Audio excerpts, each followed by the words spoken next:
What's up, guys? The Farooqi Bros here, back with another podcast. And today, for you guys, we'll be talking about the latest movies coming out as we enter the full summer season. And there's no bigger movie right now at the box office than Jurassic World Rebirth. So we're going to discuss that movie as well as discuss F1, which is continuing to do great at the box office, and get a couple of more reviews from the panel. But let's start right up with Jurassic World, and I'll kick us off.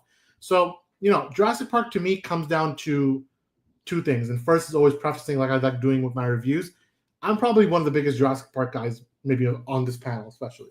The first movie is not just a 5-star movie to me. I think it's probably one of the most important movies in cinema history. Like, it's that level. Like, it's just on a goated tier. Unfortunately, every other Jurassic Park movie that came after it is, operating on, the law of diminishing returns, where you try to do something, and some of them are fine. I actually like a few of them that came out afterwards. Particularly, I like Jurassic World 2, and even not Jurassic World 1 and Jurassic Park 2. I'm a fan of those as well. Which brings us to Rebirth. So Rebirth is, like the title suggests, a rebirth. It's Jurassic Park going to the next era in its franchise. That means a whole new cast of characters. We're not going with the characters from the park films, nor are we going with the characters from the world films. Now we're going with a whole new group led by Scarlett Johansson and Herschel Ali and the other guy. His name is escaping me, but so the guy from Wicked. So this new cast is kind of pushing forward, and for me, it's a mixed bag. So the film itself, number one, I actually like Gareth Edwards a lot as a director. I think he's done some really strong films, like the original Godzilla, which there are moments where you can kind of feel that Godzilla influence on the film. But when you actually watch this movie, I end up being surprised how light it is on the dinos. Like, you're not getting that many dinosaurs in this movie. It's a lot of exposition. It's a lot of talking.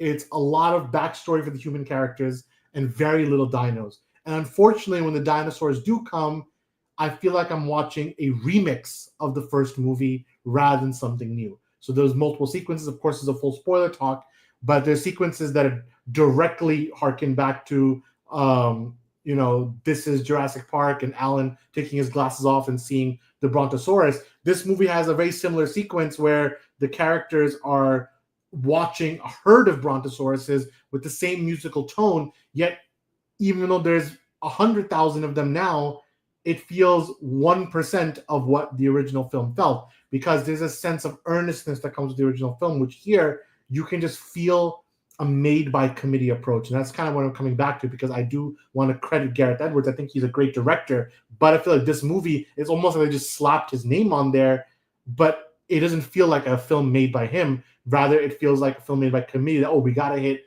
1, 2, 3. It's like we're checking boxes. Check box 1, check box 2. Do we have a good T-Rex scene? Okay, 3. And the final sequence, the final 15 minutes or so, which features the D-Rex, which is like a mutant version of the T-Rex. I have an image of him right here. This is the only time where you do feel a little bit of Gareth Edwards' touch, a little like Godzilla influence is finally in effect. But still, call me a purist, but I'm not trying to see these hybrid dinosaurs at all. So I'm not necessarily getting really into it. So unfortunately, I hate to say it, because I'm a huge dinosaur guy. I'm a huge Jurassic Park guy, but I did not like this movie very much. And I ultimately gave it a 2-star ranking, and maybe I'm being a little harsh on it. Some people might say 2.5. I'm saying 2, because at some point I just expect more from the cast, and I expect more from the film. Now, my final point is the one good scene. I think the best scene in the movie is not actually the end of the movie. It was the river raft moment where the family is facing off against the T-Rex. I do appreciate the T-Rex design in this movie. Feels much closer to the first movie rather than the Jurassic World, more blue-tone versions. And number 2, this is a direct adaptation of the original Jurassic Park book, which had a full river raft sequence similar to this. So I do appreciate that little thing. But the rest of the movie, man, I don't know. But Zion, I want to pass the baton to you, but I went a little hard on it. But are you in the same boat as me? I am pretty much the same boat as you. I think I might even go even harder on it. I honestly felt bored almost the entire movie until the end. I feel like you said, one of the main problems was that 90% of the movie was just the humans talking about random things and their unnecessary backstories and their motivations. Like, it all lead to nothing. It's so insignificant. Like, you're not going to a Jurassic Park movie to hear about the humans talk about their problems. You're trying to go for the thrill of it and the dinosaurs and the excitement and like the danger of it. And this movie, I don't know, it was broken in, like you said, kind of like a 3-act structure where they're chasing the 3 different types of those Gigantosaurus type people or dinosaurs. And it's like the pacing was completely off. They spend way too much time in the beginning with the boat, with like the sea dinosaur or whatever, like the whale dinosaur. And then everything else in the middle happens so fast. It's like, and then you got to the end. It's like they don't know what they're doing, what to focus on. None of the danger was there. Like when they landed on the island, aside from the T-Rex scene with like the other family, which are also completely unnecessary characters, there was no danger that the other people faced at all, except for the 5 seconds in like with like the bird dinosaur or whatever. But it was honestly too little, too late by that point. And I disagree. I think that the river raft scene or whatever, I think it was kind of just overextended and a little kind of just boring. I would say it didn't feel like thrilling at all. You knew nobody's going to die. It was like so coded from the game that okay, the one person you know who's going to die is going to be like well in the movie for Samir, but it's like you know who obviously is going to die in the movie. All the Jurassic Park movies are coded the exact same way, and they kind of rehash and did the same thing in this one. But I think the end with the D-Rex, I don't know what D-Rex stands for. They never said. Is it Dinosaurus Rex? I don't know. They never said what it stands for, but everything was so contrived, and like the beginning of the Snickers wrapper going in, and that's what caused everything. It's like the most stupidest thing I'm watching. It's like they could have written it just a little bit better, a little bit smarter, and a little bit more like the Alien franchise. Like even the D-Rex, it kind of looked like a xenomorph dinosaur in a way. And that end sequence, it captures some of that thrill where there is a real threat and they're kind of trying to escape, and you're wondering as a viewer, how are they going to get through it? And that kind of added the excitement in the movie, something that should have been in the movie the whole time, but they left the most thrilling part to the last 5-10 minutes.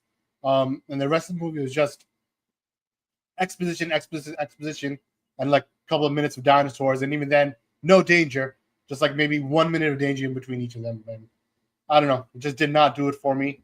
I think this was I don't think it's rated Rotten Tomatoes the weakest, but for me, I think this was the weakest Jurassic movie of the entire franchise. Yeah, I'm first I'll give 2 quick fact checks. The first one, Jonathan Bailey is the cast member that I was misremembering. He's actually having a great few years actually from a career perspective, so got to give him his flowers. And then the D-Rex stands for, and I pulled it up here so I'll read it, Distortus Rex. So he's a Distortus Rex. Not to be confused with Jurassic World Dominion's Gigantosaurus. So I would say the only thing that kept me going was that one line where it's like, "Oh, I studied under Alan Grant." That's it. It's the opposite for me. Oh yeah, there you go. For me, I had to dock the movie for that line. I docked it. I was like, if you're actually rebooting this franchise or like soft rebooting it, you don't have to connect it. We had a goodbye for all the characters in the last movie, and that movie was the worst movie up until this one. So it's like I don't need to see Alan anymore. I don't want to hear from him anymore. Like I'm good. Let him retire. He's done a lot. Your favorite scene? I don't know before Samir jumps in and like how the movie's doing, but yet your favorite scene was William H. Macy's soul, like the spiritual successor family, them doing their thing. You love that so much, but Alan Grant mentioned yeah, I don't want to see. I think the Alan Grant mention is part of the same sickness of showing every single Jurassic Park 1 scene, but just slightly remixing it. It's like the same thing. It's like, remember Jurassic Park 1? We're sitting on our laurels the whole movie, you know? Listen, I'll take that over trying to make the audience feel bad that Scarlett Johansson's character, who did a horrible job, horrible performance in the movie, was like, oh, you're supposed to feel bad that they're a mercenary and they're hired guns and one of them gets killed. You know, it's like, why are you supposed to feel bad for these characters? So you prefer that over one mention of a past character, the best character in the franchise. One thing that before I'll pass it to Samir and general his thoughts, but one thing I want to point out is this thing that happens in a lot of movies now, but there is a sense of showing and not telling. For Jurassic World Rebirth, the Jonathan Bailey character is the stand-in for Alan Grant's character from the original movie. He dresses like him. He has the same glasses as him. He also loves dinosaurs like him. We don't need the extra exposition of why he studied. We already saw it. You dress like him. You are him. You are his spiritual successor already, just from how you look. You've already communicated that to us. Now you're going to hit us over the head and be like, oh, yeah, but remember, I'm also his student. Might as well be his son. So it's like the extra line we don't need, you know, like, and I hate that to say this because I'm not a huge fan of this actor. I almost missed Chris Pratt. I'm like, you know what? Where is the charismatic main actor? Because this movie had no charismatic actors. Everyone was kind of like hard to root for. I was rooting for the dinosaurs in every single scene, which is not great. You know, you should. I mean, you can like the dinosaurs, but you shouldn't have to root for them. I was rooting for the dinosaurs in this movie, so that was an issue. Now, I also think Jurassic World Dominion is bad. So, like, for me, it's like two very bad movies back to back. But I don't know if you ever said. I didn't say Dominion was good. I just said I feel like this one is the worst of them all. But one last line before Samir jumps in, I will say the only character I was like wanting to see survive was just Mahershala Ali's character, only because it was good to see him back on screen. I know he's in limbo because of garbage Marvel, but like I don't know what his last role was, but it's been a while kind of seeing him on screen. So he was the best character in the movie. Yeah, they have him stuck in purgatory because every few months he thinks they're about to start shooting Blade, so he keeps turning down roles. So it's a good thing he just took this role and was like, you know what, forget it. If like what happens. Samir, you're not a big Jurassic guy, I think. Maybe you are, but I've never heard of you overly talking about the franchise, even the first one. But what do you think about what's going on here? Like this franchise is kind of Teflon, like 300 million in one weekend, but the reviews are bad. Word of mouth isn't great, but people are showing up. No, I'm not gonna lie. I'm not a huge Jurassic guy. Usually, for what I've been doing now, is just I would rewatch like the whole franchise for the sequels coming out. But I didn't even watch any Jurassic movies. I mean, I'd like to watch the first Jurassic Park.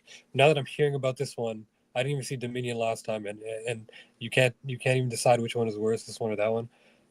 But I really don't understand how every Jurassic movie does so well at the box office. Like, is it just the dinosaur appeal? And this movie, like you're saying, it doesn't even have that many dinosaurs in it. So is it gonna perform worse now that those reviews are made public? But I'm not really sure. And to the Mahershala Ali point, you're saying you didn't see Boo's favorite movie, Leave the World Behind.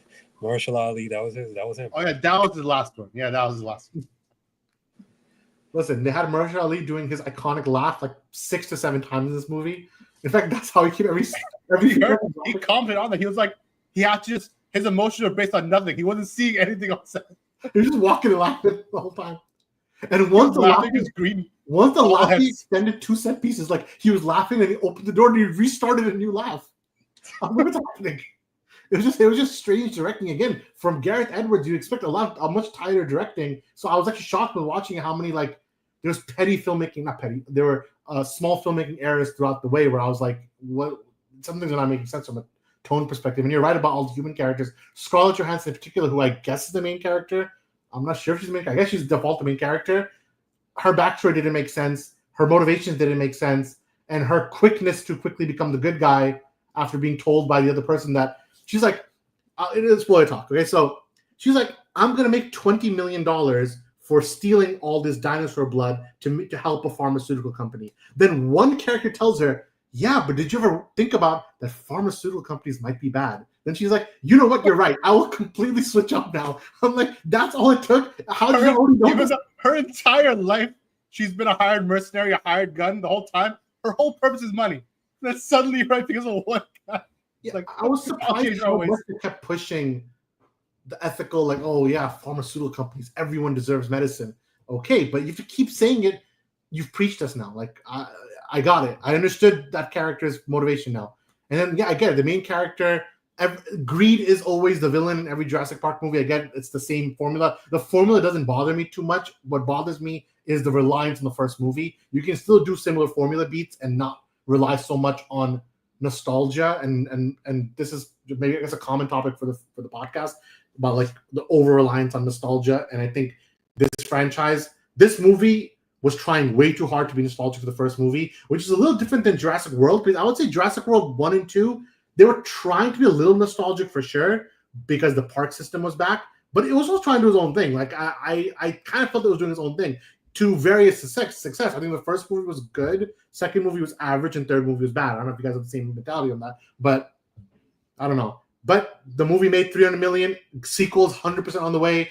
I think what's next is going to be the inevitable Chris Pratt's going to return to team up with Scarlett Johansson on Mission XYZ. So, like, you know, it's going to happen, and we'll all be here. We're all going to fall for it again. You know, the big sticker, the meme, like, fell for it again award. I'll be wearing it because I'm going to walk in excited like I always am, and then I might be disappointed, but you never know. I'll never be disappointed, but I'll still be there. But I think somebody said this online. They made the best point. The place they should have taken this franchise was Jurassic Apocalypse. you do your 28 years later, you do your I Am Legend, where dinosaurs are now ruling the earth, and now humans are just trying to survive and maybe create some kind of spores cure to kill a dinosaur or something like that, survive amongst all the crazy dinosaurs who are ravaging the city. But instead, they're like, we have dinosaurs in zoos. It's like, okay. No, I was shocked by this line said at the beginning of the movie, because at the end of Dominion, they made it seem like it's over now. All the dinosaurs are in the world alongside us. This movie resets us with two very bad pieces of exposition. The first is most of the dinosaurs died because they can't actually survive unless they're in very hot places like the rainforest, the jungles. So that means that automatically eliminates the need for an apocalypse, because, oh, look, they all died anyways. Second thing, humans are bored of dinosaurs now, and now they don't care about dinosaurs. Okay, so if the humans are bored, why do you expect the audience to care then if you already told us that no one cares in the world either? There's no more awe-inspiring. No one gets in awe of dinosaurs anymore. It's like, yeah, whatever. T-Rex, okay, good. So that's crazy. Last thing, one thing I did find out, the Brontosaurus who's in the beginning of the movie, that's in Dumbo in Brooklyn, apparently it's the same Brontosaurus in Jurassic Park 1. I guess it is, but that's cool. I thought they said that one's the one who died in that iconic shot in that other movie. Apparently they never died. They got him somehow. What do you think? They got him. Yeah, they got him. They saved him, bro. What are you talking about? If they did do like the Planet of the Apes treatment for that Jurassic franchise, I think I probably would have been there for this. Yeah. But I thought Dominion was supposed to be like the end game. Let me clarify something. By Planet of the Apes, you mean like humanoid dinosaurs? So that's what you're asking for. No, he's saying that it's like the new Planet of the Apes. Who's gonna win? How the apes are taking over, and supposedly whatever's happening. I don't even remember the Planet of the Apes movie.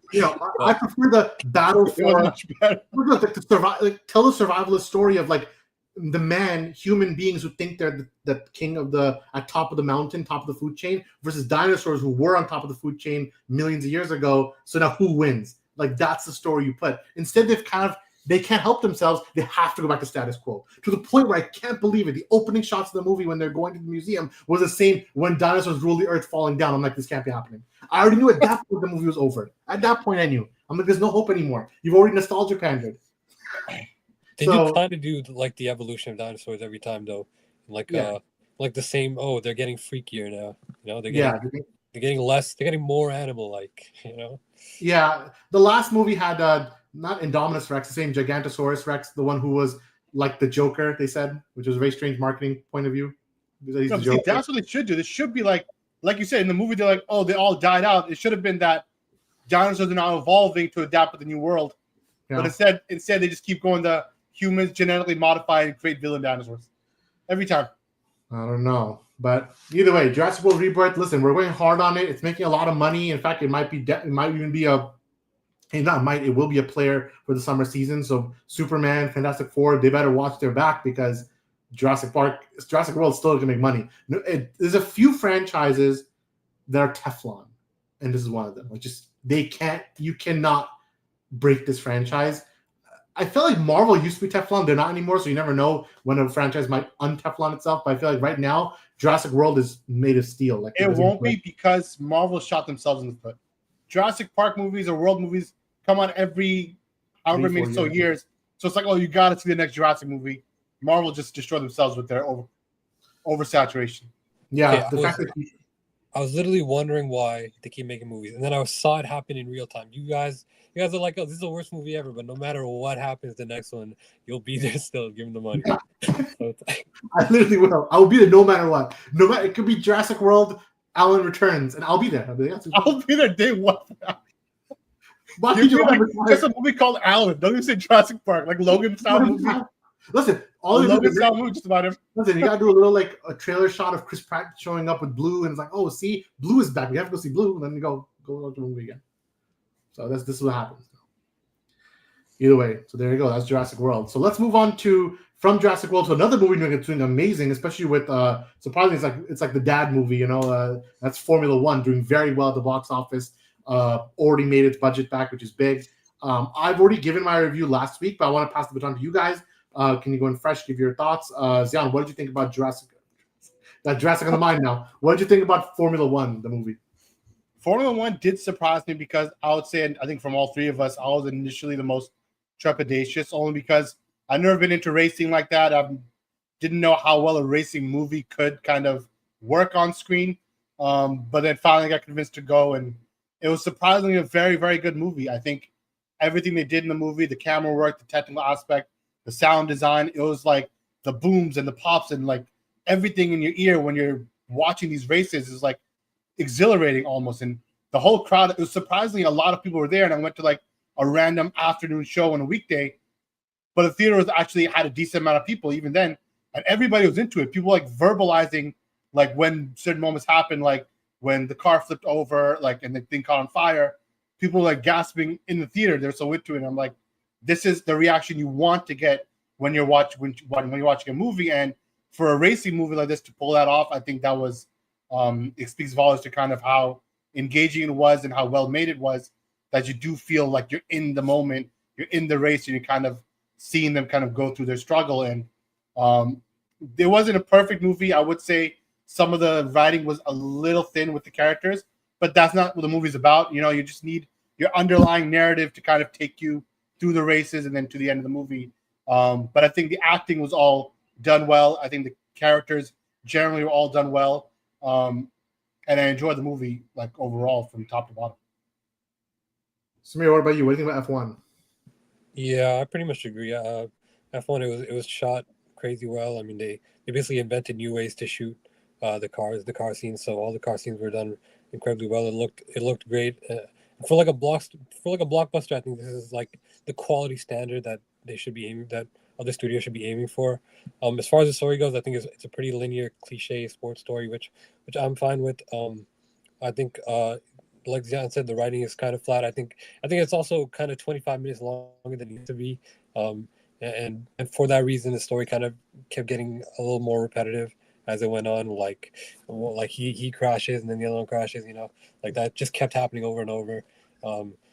But as far as the acting goes, I do have to disagree with Zion. I think I like Brad Pitt as an actor. I think his acting ability is less than his looks. You know, like that's why he's cast for his looks mostly. And I think in this role, you needed somebody that could deliver the cheesy lines a little bit better. I think Brad Pitt doesn't have what makes Tom Cruise like the star in the way that he is, like the way that he can deliver those kind of lines. And there were a lot of cheesy moments in this film, so I feel like it could have been done a little bit better. I mean, he has the aura for it, so I'm fine with Brad Pitt. But it seems like it would have been written. Seems like this movie was written for Tom Cruise, you know, to be the main guy. So. Yeah. And that's word for word what I said in my review last week. If you remember, I said that this movie feels like it was a Tom Cruise movie, that they offered him the role and he couldn't do it because he's doing Mission Impossible, and now soon he's about to start doing what's that movie? The plane movie, Top Gun 3. Yeah, so Top Gun 3, Mission Impossible. He has a lot on his plate, but you could tell this was a Tom Cruise movie, and they're like, okay, we can't get Tom Cruise, so what other 60-year-old A-lister can we find? You know, and they're like, well, that's it. There's not many options left. So Brad Pitt. But I think Damson Idris also did a great job in the role. And then Javier Bardem, I think he was actually pretty strong. Again, it's a cheesy movie. It's a dad movie for sure. It's a movie where it's just about, you know, feeling good. One of those movies where you have to go like, yeah, you know, like Top Gun. And I kept comparing it to Top Gun because it has the Top Gun level of not only that suspension of disbelief you have to put, like, okay, how is this guy doing this? But because a lot of things in the movie are kind of fake in the sense of how it's happening, but it's happening still. But but it always that feel good moment, like you know it's going to be a happy ending at the end of the road, and that's kind of what this movie's all about. So I'm still pretty high on it. What did both you guys give it in terms of scores? I gave it a 4 out of 5.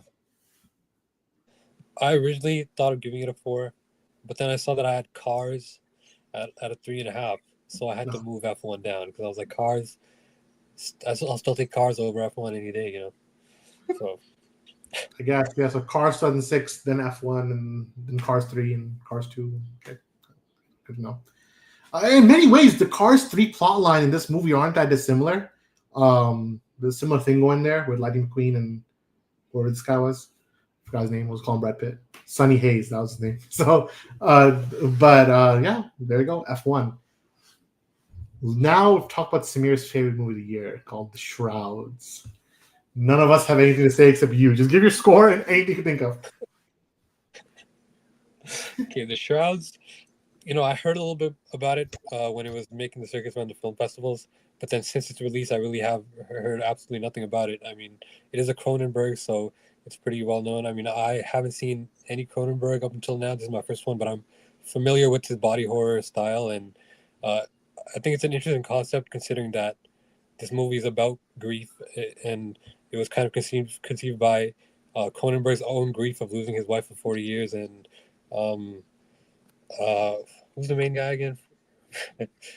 Zion knows it. Zion, who's the main guy? Vincent Cassell. Vincent Cassell. He looks exactly like Cronenberg does in real life. So it's like, and Cronenberg himself said it's kind of somewhat an autobiographical film to some degree. Like obviously it's fiction and also it's insane. So there is some. It's not completely autobiographical, but you can tell that it's definitely pretty personal for him. And it's about this billionaire guy who loses his wife to cancer, and he makes this technology to kind of see inside her grave, and just view her decaying body. And it's bizarre in that way. It's kind of like a satire, though I feel like it became so over serious and so dialogue heavy that I kind of couldn't tell the difference between what was satire and what he actually wanted to say personally. So in that sense, I'd say I didn't completely understand this film by the end of it. And Guy Pearce's character, he's kind of like just a caricature of like conspiracy theories. Like he's making some sort of comment on AI and technology and how you associate that with grief, and how I don't know how conspiracy theories ties in with it, but that's the direction it went in. So for me, it was kind of all over the place, kind of slow. I didn't completely understand it. I ended up giving it a 3 because I found some of the ideas pretty interesting, like about control. And there's this storyline in the film where he kind of has the billionaire guy. He has like an AI version of his wife there as like an assistant. So overall, it's just a strange movie. I don't know. I feel like you just have to see it, hit or miss. Like a lot of reviews I've seen have just been that this movie is terrible, and some very few like Cronenberg fans have been like, this is a 5 out of 5 masterpiece. So I'm kind of right in the middle there, and I end up giving it like a 3. There you go. So next thing I'm gonna do is something a little different, something out of our normal scope, but I think it's a cool thing. So as you guys know, I'm a big Superman guy. I'm the resident Superman fan, to use the verbiage of Cinema Debate. You look back there, you'll see a copy of Action Comics #1, one of the reprints. Half the books in this library are all Superman related. On the other side, you see an original animation cell. Where am I pointing? Yeah, of Superman, the animated series crossover. So big Superman guy. So next week, Superman's coming out. I have seen it. Can't say anything about it. You'll hear some more from me next week. But the folks at Warner Brothers and LKPR wanted to kind of showcase some of the merch that's kind of going along with Superman. You know, good for the kids, good for the family. So I'm going to show some of this stuff off because they were kind enough to allow us to sample some things for our audience. As you know, this used to be comic book debate, so we have a huge audience that loves superhero stuff. So I got a couple of cool things to show you, courtesy of those guys. The first is going to be, it's going to be this guy. I mean, take a look at this. It's Superman versus this kaiju guy. So you know, this is some cool action figure. You know, it speaks to my inner child, no doubt about it. So what this is, okay? This is a slime-filled kaiju. What am I pointing? Yeah. In here is like there's like slime, you know. So the idea is if Superman kind of, let me go in the camera. If Superman kind of like, if you're playing with it and you punch him, then all the slime is going to come out. I'm not going to do it on camera to keep it in the cool packaging, but you can kind of see in this thing here how that works out. You know, like it's kind of all working out there. So yeah, so here you go. I mean, this is called Superman versus the Kaiju Slime Battle. It's the ultimate clash of hero versus monster. 12-inch kaiju, 6-inch Superman, to give you guys a size comparison. And then once the kaiju is defeated, kids can unleash a dramatic blue slime explosion, making every victory feel epic and exciting. So there you go, Superman versus kaiju. Samir, I know you want one of these. What do you think? Yo, send it to me right now. I need that. It's kind of like Boo in some ways. All right, now they said one more thing too. So yeah, there's one more thing going on here. Okay, this is the wrong way.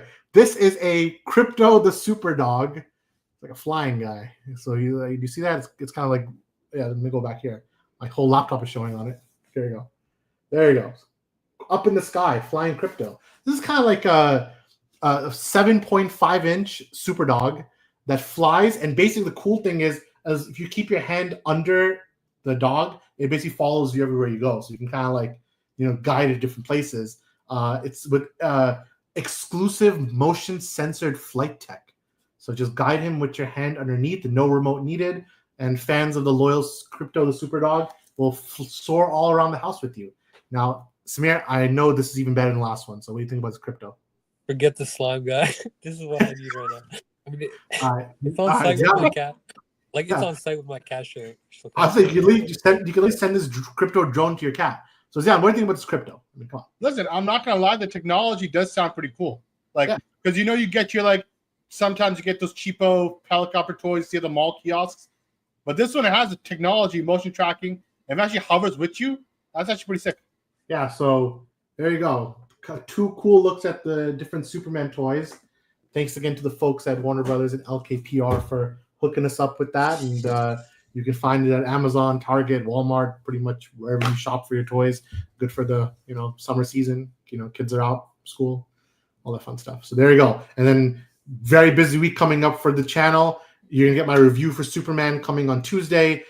Spoiler talk with the whole Farooqi Bros coming on Friday or even Thursday night. We'll see how quick we get it to you guys. And then we might even do a Superman ranked at some point to look at the entire history of Superman. So maybe consider this next 2 weeks the weeks of Superman on Cinema Debate, because there'll be a lot of Superman coverage. I think you guys will be excited for it. But we got one last topic before we head out of there, and that's, of course, what to watch, the Farooqi Bros recommendations. We want to hear from you guys directly what our panel where we want to recommend to you guys. It could be movies, TV shows, games, anything. So who has anything ready right now? I guess I'll start. You can't do Twin Peaks for the 10th time. I'll give 2 recommendations. Twin Peaks. Just kidding. Not Twin Peaks. Nah, they just re-released In the Mood for Love 4K, the 4K restoration. I was supposed to see it today. I didn't get to see it today. Now they're only playing it on the 10th, but now I have to watch Superman on the 10th. So wait, what did you say? Which movie? In the Mood for Love 4K restoration. Oh. I'm trying to see it, but I can't see it, so I'll recommend. It's not too late. You can still run out there. It's only playing on the 10th, and I got to see Superman on the 10th. What about today's? What about today's screening? It was played at 3, and now it's over. Okay. Well, it's one screening. Okay. Yeah, there's only one screening because it's not playing in main theaters here. It's Canada. It's not America. It's probably playing everywhere over there. Okay, that's my first recommendation. My second recommendation is a movie from 2020 called Little Fish, which I just saw. It's like Eternal Sunshine of the Spotless Mind and Children of Men combined. It's like that's what the concept is. And it's really sad, so I recommend it. It's very interesting. You picked 2 very, very popular movies and just said it's both of those movies. That's a huge recommendation. It's like the concept of Eternal Sunshine of the Spotless Mind, but the atmosphere of Children of Men. Or is that what? Yeah, Children of Men. Yeah. That's what it is. So go watch that. We'll keep an eye on it. I guess I'll be there for that one. All right, Zion, you have one, or should I go next? What are you thinking? I guess you can go next. All right, so for me, I want to keep the spirit of Superman going. So I'm gonna recommend a book to you guys. It's called Superman Birthright. It's a book from the 2010s. It's a great retelling of Superman's origin story. For a while, it was a definitive Superman origin story, but before New 52 and everything. But I would recommend you guys check it out. I feel like it's a good read, and I think there's influences that are going to be seen in the Superman movie and beyond. So I would recommend that book. It's a good read. It's one of my favorite Superman stories. So check it out. Now it's Zion's turn. Unfortunately, I can't think of anything. How about Twin Peaks? I'm not done with that yet. How about the first one?